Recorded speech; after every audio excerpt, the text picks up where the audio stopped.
अस्सलाम वालेकुम, कैसे हैं आप लोग? ठीक ठाक। हमारा सब्जेक्ट अकाउंटिंग जिसके अंदर मोस्ट इम्पोर्टेंट टॉपिक चल रहा है एडजस्टमेंट, जो कि तमाम क्लासेस के लिए यकसा मुफीद है। तो लिहाजा देखो, लास्ट लेक्चर में मैंने बताया नहीं, ये हमने एक्सपेंस से रिलेटेड बात कर ली। हमने एक दफा ऊपर एक्सपेंस रखा था और फिर नीचे मुख्तलिफ एग्जाम्पल्स थी। उसके बाद हमने ऊपर प्रीपेड रखा और मुख्तलिफ एग्जाम्पल। एक्सपेंस हमारा कंप्लीट हो गया। अब हम इनकम की तरफ चलते हैं। सही। अब बिल्कुल इसी तरीके से मैं बेसिक उसूल के हिसाब से एग्जांपल देकर इनकम के कॉन्सेप्ट समझाऊंगा कि इनकम की एडजस्टमेंट हम किस तरीके से करते हैं। उसके बाद फिर रगड़े वाली बात है। ठीक है। तो अब वही ट्राई बैलेंस हो। अच्छा, अब आई होप कि ये जो एग्जांपल सी ये सबको इस सब से ये हिफ्ज हो गए, इतनी आपने प्रैक्टिस कर ली है। ठीक है।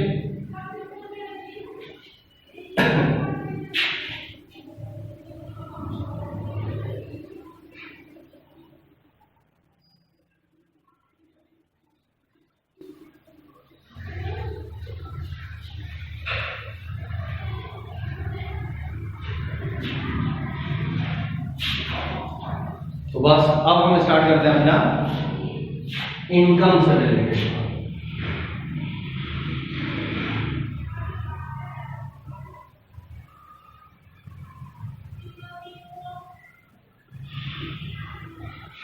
अब उसको इनकम बोल दो, रेवेन्यू बोल दो, सही।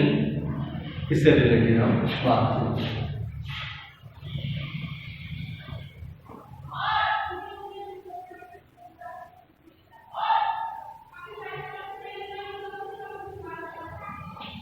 अच्छा, अब ऊपर कोई सी भी इनकम ले ले, जैसे कमीशन ले लेता हूँ, सही। ज्यादातर कमीशन का नाम आ रहा है तो ज्यादा मैंने लिख दिया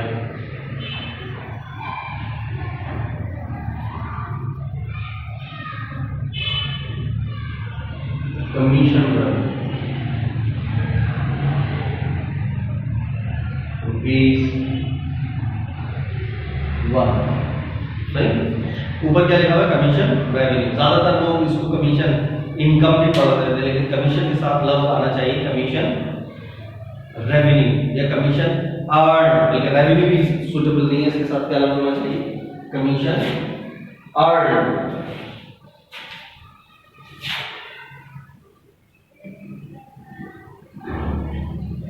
क्या लफ्ज होना चाहिए? Commission earn. वरना नॉर्मली आप इसको लिखा हुआ देखेंगे कमीशन इनकम, सही। बात वही, कमीशन इनकम आमदनी है, कमीशन रेवेन्यू आमदनी है। लेकिन एक बात होती है कि सही एप्रोप्रिएट लफ्ज इसके साथ क्या होना चाहिए? तो लफ्ज होना चाहिए कमीशन अर्न, सही। क्या होना चाहिए लफ्ज? कमीशन अर्न का लफ्ज। बाकी नॉर्मली ज्यादातर लफ्ज रेवेन्यू इस्तेमाल होता है हर चीज के साथ, लेकिन इसके साथ लफ्ज क्या होना चाहिए? अर्न का। ठीक है। बाकी जैसे इंटरेस्ट है उसके साथ रेवेन्यू, और बाकी और दूसरी चीजों के साथ रेवेन्यू, कमीशन के साथ लफ्ज अर्न का होना चाहिए। वरना आप इनकम भी लेके समझना चाहेंगे तो समझ जाएंगे, कोई इशू नहीं। लेकिन जो प्रॉपर होना चाहिए वही मैंने लफ्ज यहाँ पर मेंशन कर दिया। अब कमीशन अर्न कितना भाई? 1000। ठीक है। अब नीचे भी कोई सप्लीमेंट्री डेटा के अंदर बातें आएंगी। सप्लीमेंट्री डेटा के अंदर क्या लिखा हुआ है?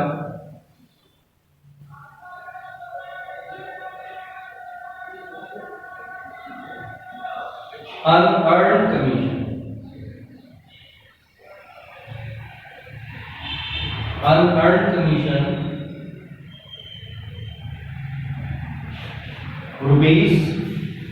₹200। अनअर्न्ड कमीशन कितना है? 200। अब स्टेप्स वही पीछे देखो, अपने नहीं मेरे पीछे देखो। क्या स्टेप है? नंबर 1 क्या करना है? एक्चुअल निकालना। याद है?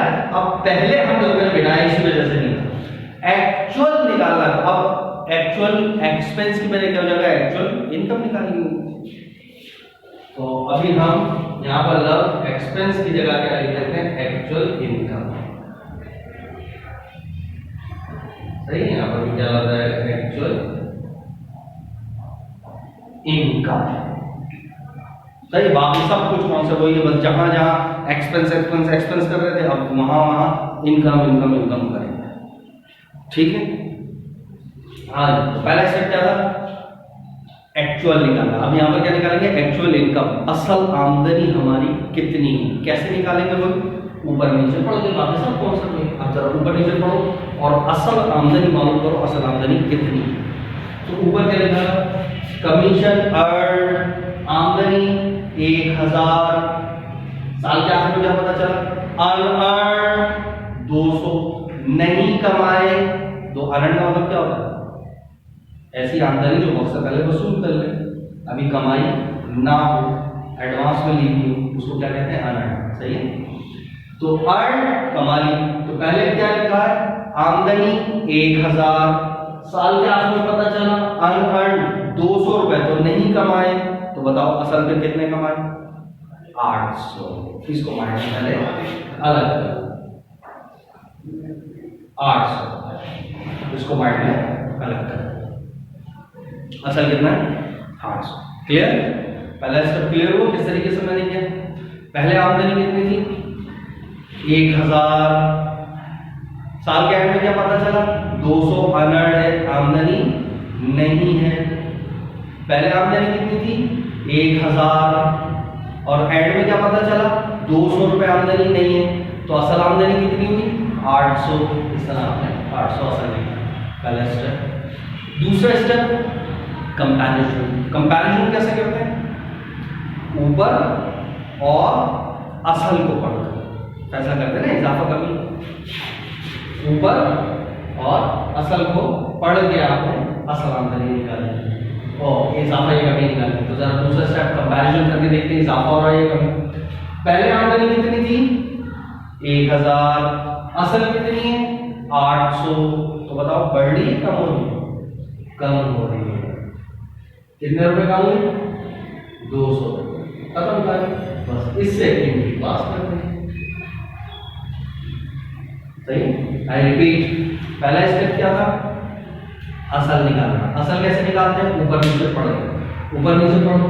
पहले आमदनी कितनी है, 1000, साल के आखिर में क्या कह रहा है, 200 रुपए नहीं कमाए, 200 रुपए आमदनी नहीं है। पहले आमदनी कितनी थी, 1000, साल के एंड में पता लगा 200 रुपए आमदनी नहीं है, तो आमदनी कितनी है, 800। ये आपके माइंड में अलग कर दिया, असल आमदनी 800। अब कंपैरिजन, पहले कितनी थी, 1000, असल कितनी है, 800, बढ़ रही है कम हो रही है, कम हो रही है, कितने रुपए, 200। इससे आमदनी में कमी, रूल के तहत क्या है, इनकम में कमी, इनकम में कमी डेबिट होती है, इनकम में कमी डेबिट होती है।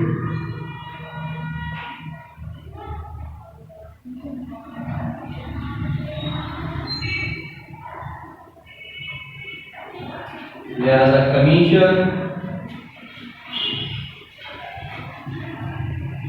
earned debit। तो अंडर रिजल्ट को बता दो क्रेडिट क्या होगा, जैसे वहां एक्सपेंस में कमी, याद है इसी का बिल्कुल उलट है, दोनों एक दूसरे का। इस सिचुएशन के अंदर एक्सपेंस में कमी क्रेडिट थी, तो डेबिट क्या हो रहा था, प्रीपेड। यहां इनकम में कमी डेबिट हो रही है, तो अंडरस्टूड क्रेडिट क्या हो रहा था, अनअर्न्ड।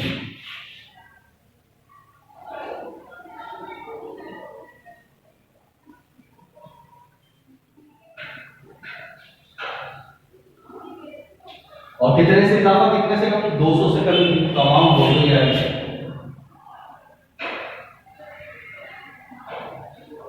सही, अमाउंट क्या आएगा, वही 200 ही आएगा। रिपीट कर दो, नहीं आगे बढ़ो, कर दो। कमीशन अर्न, आमदनी 1000, साल के आखिर में पता चला अनअर्न्ड, आमदनी नहीं है 200 रुपए। तो पहला स्टेप हमारा क्या था, असल निकालनी थी, ऊपर नीचे पढ़े, तो पहले आमदनी है 1000, साल के आखिर में कह रहे हैं 200 रुपए नहीं है, तो फिर आमदनी कितनी है, 800, तो इसको माइनस करेंगे। अब कंपैरिजन, पहले आमदनी कितनी थी, 1000, असल कितनी है, 800, बढ़ी कम हो रही है, कम हो रही है, इनकम में कमी, और रूल के मुताबिक इनकम में कमी डेबिट, तो लिहाजा इनकम डेबिट हो गई, अनअर्न्ड क्रेडिट हो गया, कितने से 200 से। क्लियर हो गया? इसको अगर चाहो तो ये अमाउंट बना के समझ लो।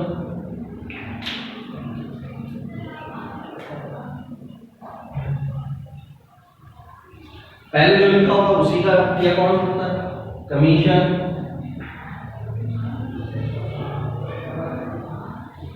अर्न, इसी के लिए अकाउंट बनाएंगे। कितना है? आमदनी है अर्न 1000, तो कहां पर आएगा? क्रेडिट। ठीक है, अब आपने पढ़ा ऊपर कितना था आमदनी 1000, एंड में कह रहा है 200 रुपए, तो आमदनी नहीं है, तो आमदनी कितनी हुई 800। तो मैं क्या करूं कि ये 800 बन जाए, मुझे 200 रुपए से इनकम को डेबिट करना पड़ेगा, तो इनकम को मैंने डेबिट कर दिया। ठीक है, तो अंडरस्टूड, आना क्रिएट हो जाए, जिम्मेदारी में इजाफा हो रहा है, क्योंकि ये नहीं कमाई दूसरे बोलेंगे। ठीक, अच्छा, same as it is next example लेते हैं, ऊपर वही रखते हैं इनकम, अब नीचे मजीद चेंज करके मैं क्या करता हूं, मैं लिखता हूं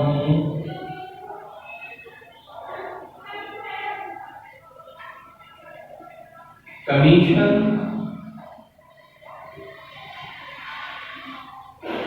earned for the year rupees 800, for the year rupees 800। अब याद है for the year का मतलब क्या बताया था? for the year का मतलब ही मैंने क्या बताया था? एक्चुअल। for the year का मतलब ही मैंने क्या बताया था? एक्चुअल। और एक्चुअल मतलब असल। अब जरा पहला स्टेप क्या था? पहला स्टेप था वही ऊपर नीचे पढ़े थे, एक्चुअल लिखा था। तो ऊपर लिखा हुआ है रेंट और कमीशन अर्न, आमदनी 1000, साल के आखिर में पता चला असल आमदनी 800। तो बताओ असल आमदनी कितनी? 800। खुद ही बता दे, वो तो था ना एक्चुअल असल, तो असल कितनी है? 800। तो बस उसको माइंड कर लो, असल कितनी हुई? 800। अब कंपैरिजन, पहले आमदनी कितनी थी? 1000, असल कितनी है? 800। इजाफा हो रहा है कमी? कमी कितने से? 200 से। आमदनी में कमी डेबिट, तो लिहाजा इनकम डेबिट हो गई, तो क्रेडिट का होगा अनअर्न्ड, वही कितने से? 200 से। सेम एंट्री, सिर्फ मैंने अल्फाजों में आपको घुमाया है कॉन्सेप्ट समझाने के लिए। पहले नंबर दूसरे नंबर पे सेम। क्लियर हुआ? ठीक है, और एग्जांपल देते हैं। अब ऊपर पे फर्स्ट तो यही रखता हूं मैं इनकम। तीसरी एग्जांपल,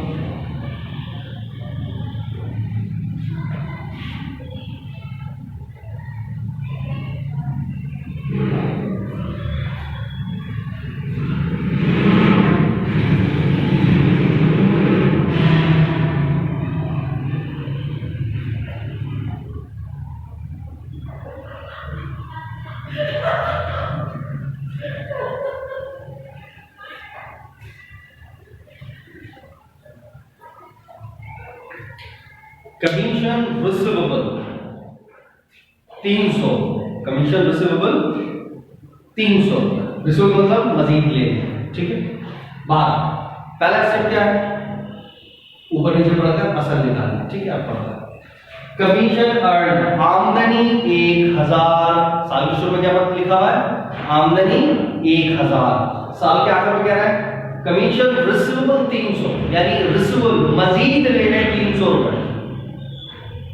तो खुद निकालो, असल कॉमन सेंस से पता करो। पहले आमदनी थी 1000, साल के आखिर में पता चला 300 और लेने, तो आमदनी कितनी हुई? 1300। तो असल आमदनी कितनी हुई? 1300। अब इसको माइंड कर यार, 1300 रुपए असल। ठीक है, कैसे निकाला असल? ऊपर आपने पढ़ा आमदनी कितनी थी? 1000, साल के आखिर में क्या कह रहा है? रिस्क मजीद लेनी है, कितनी? 300। तो असल आमदनी कितनी होगी? 1300। या अपना माइंड में अलग कर दें 1300। ठीक, अब करते हैं सेकंड स्टेप क्या था, कंपैरिजन। किसका, जो ऊपर लिखा है और जो असल। ऊपर पहले आमदनी कितनी थी 1000, असल कितनी है 1300। बढ़ रही है कम हो रही है, बढ़ रही है। कितने रुपए बढ़ी 300। बस इस 300 से आपने एंट्री पास कर दी। आमदनी में क्या हो रहा है इजाफा, आमदनी में इजाफा क्या होता है रूल के तहत क्रेडिट, लिहाजा कमीशन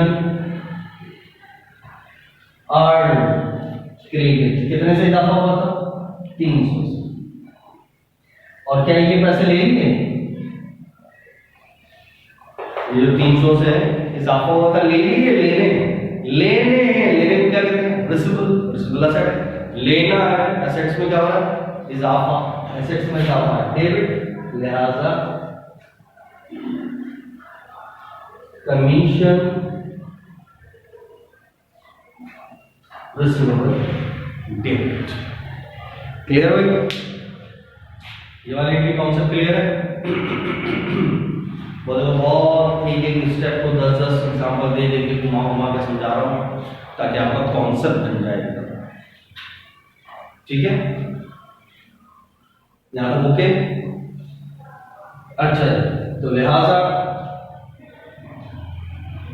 पहला स्टेप क्या होना चाहिए, असल आमदनी निकालना। असल कैसे निकालते हैं, ऊपर और नीचे पढ़ा। ऊपर पढ़ा कमीशन अर्न, आमदनी 1000, आमदनी 1000। साल का आपने क्या लिखा हुआ 300 रुपए रिसिवेबल मजीद लेने।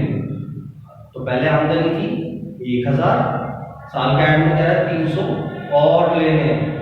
तो आमदनी में इजाफा, असल आमदनी कितनी हुई 1300, इसको माइंड में रखना। तो असल कितनी 1300। अब कंपैरिजन करना है, कंपैरिजन किसका करना, कंपैरिजन किसका करना ऊपर और असल का। पहले आमदनी कितनी थी 1000, असल कितनी है 1300। तो बढ़ी का वो बड़ी कितने से 300 से। आमदनी में इजाफा क्रेडिट, और लेना है तो रिसिवेबल एसेट है। ठीक है, अमाउंट हमेशा गिनती में याद रखो, जितने से इजाफा या जितने से कमी होती है वो याद। ठीक है, एक और एग्जांपल दे। अगर फर्ज करो मैं यहाँ लिखूंगा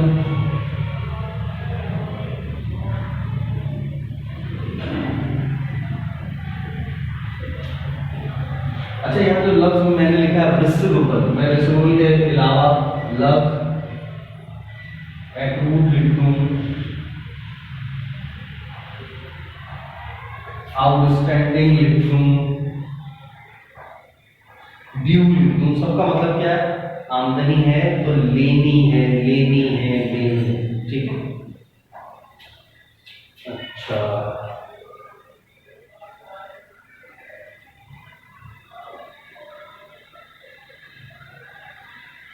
commission earn for the year ₹1300। खुद ही बता दे, क्या बता दे, for the year. For the year का मतलब याद है, इसका मतलब ही क्या होता है एक्चुअल, है ना। तो खुद ही बताना असल खर्चा कितना है, वो असल आमदनी कितनी है 1300। तो आपको पहला स्टेप पूरा पढ़ने की जरूरत नहीं, असल आपको पता चल गया 1300, इसको माइंड में रख करो असल 1300। दूसरा स्टेप कंपैरिजन, पहले आमदनी कितनी थी 1000, असल कितनी है 1300। बढ़ रही है कम हो रही है, बढ़ रही है। कितने से 300 से। आमदनी में इजाफा क्रेडिट, तो लिहाजा इनकम क्रेडिट। तो ये क्या ले ली है, नहीं लेनी है, तो लिहाजा रिसिवेबल डेबिट। सेम एंट्री, यानी तीसरे नंबर पे और चौथे नंबर पे सेम एंट्री। देखो ये कॉन्सेप्ट और एक ये कॉन्सेप्ट सेम। ठीक है भाई, तो देखो ये इनकम से, अगर मैंने ऊपर इनकम लिखा है तो मैक्सिमम यही बात हो सकती है। फिर इंशाल्लाह हम नेक्स्ट लेक्चर के ऊपर डेफिनेशन में ऊपर अनअर्न लिखेंगे और नीचे और एग्जांपल समझने की कोशिश करेंगे और क्या क्या। यहाँ तक ओके, इसको लिखो, प्रैक्टिस करो, फिर मैं इंशाल्लाह और आगे प्रोसीड करूँ। ठीक है, ओके, अल्लाह हाफिज़।